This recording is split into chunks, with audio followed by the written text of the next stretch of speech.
Merci Madame la Présidente. Mesdames et Messieurs, sera étudiée ce jour l'approbation des comptes 2024, des comptes qui sont dans la continuité habituelle. Un recours à l'emprunt rendu essentiel tant les comptes sont dégradés, un autofinancement en berne qui baisse cette fois-ci de près de 8%, en baisse de plus de 1/3 depuis 2016. Même la Chambre régionale des comptes s'en était inquiétée.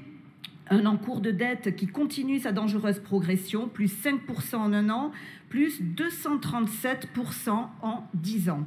Mais aujourd'hui, comme toujours, nous entendons des discours d'autosatisfaction. Les habitants, eux, payent cher cette mauvaise gestion car vous avez été contraintes de réduire de manière importante les budgets alliés à des compétences essentielles de la région.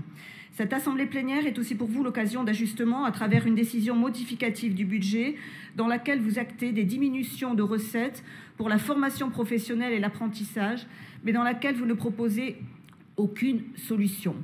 Aucune stratégie, aucun horizon, et ce sont les habitants de la région qui vont trinquer car la situation financière de la collectivité ne vous permet pas de pérenniser les dispositifs. Non, vous préférez continuer les dépenses hors compétences.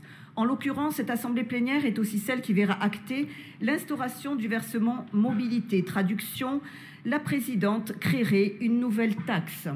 Cette fois-ci, ce sont nos petites et moyennes entreprises qui vont sortir le porte-monnaie, comme si la situation économique leur permettait cette folie de plus, comme si la France n'était pas déjà championne du monde des prélèvements obligatoires. Notre collègue député européen, Julien Leonardelli, interviendra à ce sujet. Et pendant ce temps-là, vous allez aussi nous présenter le bilan de votre politique de transformation écologique. Là aussi, il faut traduire. Votre prétendue politique en la matière relève de l'incantation idéologique et de beaucoup de communication. Les Français veulent une écologie de bon sens, une écologie qui protège notre environnement, sans sacrifier notre mode de vie ni plomber notre économie. C'est exactement ce que nous portons au Rassemblement national. Une économie enracinée, réaliste, au service du pays et loin des dogmes et des contraintes absurdes imposées par Bruxelles ou des idéologues verts.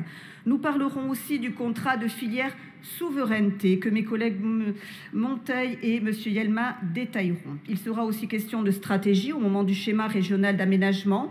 Mes collègues auront tout loisir de démontrer que vous n'avez aucun cap. En bref, une assemblée plénière de plus, sans aucune avancée concrète, mais il n'y a pas que de mauvaises nouvelles, rassurons les habitants de notre région. À chaque plénière qui passe, on se rapproche des prochaines régionales où les électeurs sauront vous rappeler dans les urnes ce que vous leur infligez au quotidien. Je vous remercie.